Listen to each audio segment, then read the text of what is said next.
나를 해독하는 법. 나를 해독할 수 있는 건 오직 나뿐입니다.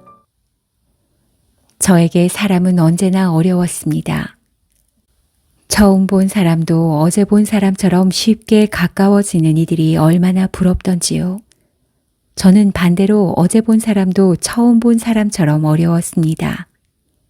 심지어 가족도 어려웠고 친한 친구도 어려웠습니다. 그 중에서도 가장 어려운 사람은 늘 나였습니다. 내가 원하는 나의 모습과 정반대의 모습을 하고 있는 나. 대범하고 사교적이며 낙천적인 사람이 되고 싶었지만 저는 소심하고 낯가림도 심하며 부정적이었습니다. 남들은 쉽게 살아가는 것 같은데 나만 왜 이렇게 모든 게 어려울까? 나는 왜 이 모양일까? 내가 마음에 들지 않으니 점점 나와 함께 있는 시간이 고통으로 다가왔습니다. 그렇다고 나와 떨어질 수도 없는 노릇이기에 살아있는 순간순간이 다 고통이었지요. 그런 고통의 시간을 한참 보내고 나자 어느덧 마음은 온갖 독소로 꽉 차 있었습니다. 누구를 만나도 열등감에 시달렸고 잘 나가는 이들에게 질투심이 일었으며 세상과 사람들에 대한 분노가 치밀었습니다. 독에 잡아먹히지 않기 위해서는 해독이 절실히 필요했습니다. 그리고 그 순간 알았습니다. 몸 안에 쌓인 독을 없애기 위해서는 먼저 그 독을 이해해야 한다는 것을요. 그것이 왜 내게 독이 되었는지 결국 나를 제대로 이해하는 것이 먼저였습니다. 그때부터 가장 어려운 나를 가까이 하며 내 마음을 읽어보고 이해해보기로 했습니다. 혼자만의 시간을 더 가지려고 했고 나의 말과 행동을 들여다보았습니다. 특히 그동안 무심코 내뱉었던 나를 지배하던 부정적인 말들을 주의 깊게 보기 시작했습니다. 그 말들을 한자 한자 써내려가며 다 쓴 글자를 비틀어 보고 180도 돌려도 보며 글자 안에서 글자를, 의미 안에서 의미를, 내 안에서 나를 새롭게 보려고 노력했습니다. 나를 짓누르고 있던 말들, 나를 아프게 하는 말들 속에서 아름다움을 읽어내고 싶었습니다. 그리고 그 과정을 통해 알게 되었습니다. 내 복잡한 마음을 읽어주고 이해해주는 것, 즉 나를 해독하는 것이야말로 최고의 위로이자 행복이라는 것을 말입니다. 당신은 해독이 필요하지 않나요? 어렵더라도 포기하지 않고 끝까지 당신을 해독해냈으면 좋겠습니다. 나를 해독할 수 있는 사람은, 나의 행복을 발견할 수 있는 사람은 세상에 오직 단 한 사람, 나뿐이니까요. 도망치지 않고 받아들이는 태도.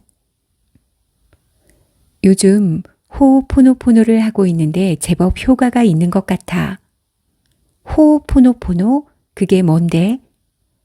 언니는 고대 하와이안들이 쓴 문제 해결법이라며 호호포노포노의 비밀이란 책을 추천해 주었습니다.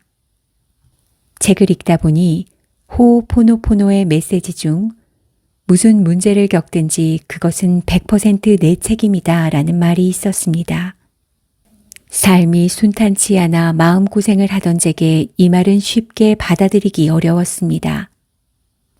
세상에는 내가 어떻게 할 수 없는 문제들이 얼마나 많은데 그 문제들을 겪는 나에게 문제가 있다는 말로 들려 기분이 좋지 않았습니다. 그런데 책에 아주 놀라운 사연이 소개되어 있었습니다.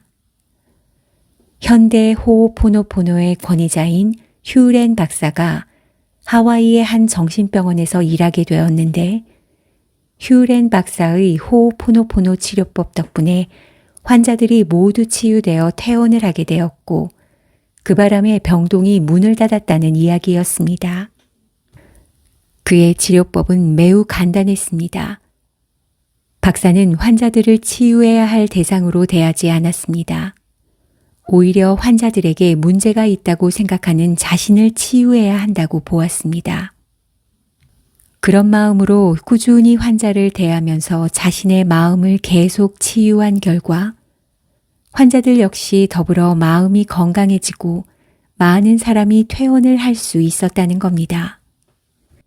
휴렌 박사가 환자들을 대하는 태도를 보며 책임에 대해 다시 생각해 보게 되었습니다. 환자를 치료하는 것이 의사의 책임이지만 책임져야 할 대상을 어떻게 바라보느냐에 따라 그 결과가 크게 바뀌었기 때문입니다. 어쩌면 책임을 받아들일 때 우리는 크게 두 부류로 나뉘는지 모릅니다. 잘못으로 받아들이는 사람과 힘으로 받아들이는 사람. 저는 잘못으로 받아들이는 사람이었습니다. 무슨 문제를 겪든지 그것은 100% 내 책임이다. 그동안 책임은 곧 나의 잘못이라 생각했습니다. 휴렌 박사가 처한 상황으로 따지자면 남이 아픈 게 왜 내 잘못이야 말도 안 돼 이렇게 생각한 것이지요. 그런데 책임이 곧 해내는 힘이라고 생각하자 많은 것들이 달리 보이기 시작했습니다. 잘못이라고 생각할 때는 피하고만 싶었는데 힘이라고 생각하니 적극 나서서 잡고 싶어졌습니다. 내 인생이 잘 풀리지 않는 것에 대한 책임은 내 잘못이 아니라며 도망치고만 싶었는데 내 힘으로 바꿀 수 있다고 생각하니 내 인생과 마주하고 싶어졌습니다.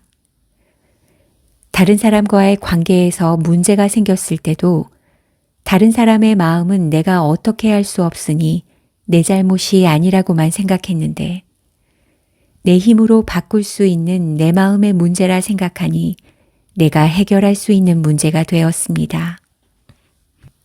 무슨 문제든 100% 내 책임이라는 말이 더는 기분 나쁘게 들리지 않았습니다. 무슨 문제든 내 힘으로 해결할 수 있다라고 용기를 주는 말로 들렸습니다. 행복의 문턱 낮추기. 한 살 한 살 나이를 먹고 세상의 때가 탈수록 얼굴에서도 웃음기가 점점 사라졌습니다. 어느 순간 몰라보게 삭막한 어른이 되어버렸습니다. 사실 그런 변화를 대수롭지 않게 생각했습니다. 어른이 되었으니 어쩔 수 없지. 어른이 된다는 건 그런 것이겠지. 남들도 다 똑같을 거라며 위안 삼았습니다.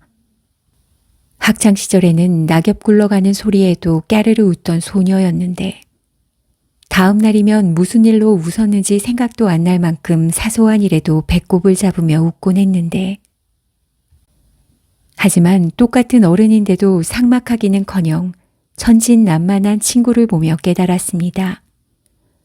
어른이 되어서 변한 것이 아니라 제가 살면서 달라졌기 때문이라는 것을. 어느 순간 제게 달려드는 웃음의 문턱이 턱없이 높아져 버렸다는 사실을 말입니다. 웃음과 행복은 마치 뜀틀처럼 우리가 만들어둔 문턱을 넘어옵니다. 문턱이 낮은 사람에게는 사소한 행복도 훌쩍 뛰어넘어옵니다. 하지만 웃음의 문턱이 높은 사람에게는 사소한 행복은 쉽게 걸려 넘어지고 맙니다. 어쩌면 아무리 찾아도 내 행복만 없다고 느끼는 것, 웃음을 점점 잃어버리는 것이 내 웃음의 문턱이 높아서가 아닐까요? 어쩌면 나의 행복이, 나의 웃음이 아직 그 문턱을 넘어오지 못한 것은 아닐까요? 행복이 넘어오는 문턱이 낮을수록 우리가 발견하고 느끼게 되는 행복도 훨씬 더 많아질지 모릅니다. 당신의 행복이 당신에게 가 닿을 수 있도록 문턱을 조금 낮춰보는 건 어떨까요? 나의 선택으로 만들어진 나만의 스타일. 어느 날 누군가 제게 물었습니다. 넌 어떤 장르 영화 좋아해? 나는 선뜻 대답하지 못했습니다. 지금까지 본 영화들을 생각해 보니 전부 함께 봤던 사람이 선택한 영화였습니다. 제가 어떤 영화를 좋아하는지 저조차도 제대로 모르고 있었습니다. 그때부터 집에서 혼자 영화를 보기 시작했습니다. 다른 누군가에게 선택을 미루지 않고 스스로 선택해서 보기 시작했습니다. 혼자 영화를 몇 번 보고 나서야 알았습니다. 내가 좋아하는 영화 장르는 액션도, 스릴러도, 로맨틱 코미디도 아닌 가족 코미디 영화라는 것을 말입니다. 자신만의 취향이라는 것은 저절로 생기는 것도 저절로 아는 것도 아닙니다. 이것저것 선택해보며 내 감정을 들여다보고 수차례 시행착오를 거치며 깨달아가는 것이지요. 옷을 살 때 여러 번 실패하는 과정을 거치면서 자신에게 잘 맞는 스타일을 조금씩 깨달아가듯이 말입니다. 스스로 뭔가 선택하기 어려운 사람, 남의 의견에 휩쓸리기 쉬운 사람일수록 혼자 있는 시간이 필요한 게 아닐까요? 혼자서 뭔가를 결정하는 시간, 우리의 선택이 아니라 나의 선택으로 채워진 시간. 아무도 대신 선택해 주지 않는 상황으로 자신을 몰아넣은 다음 스스로 선택하기를 반복하다 보면 나조차도 몰랐던 숨어있던 취향이 자신만의 스타일이 하나둘 드러납니다. 저도 저만의 스타일을 계속 알아내기 위해 앞으로는 아무리 사소한 것이라도 직접 선택해 보려 합니다. 남에게 선택할 기회를 미루지 않으려 합니다.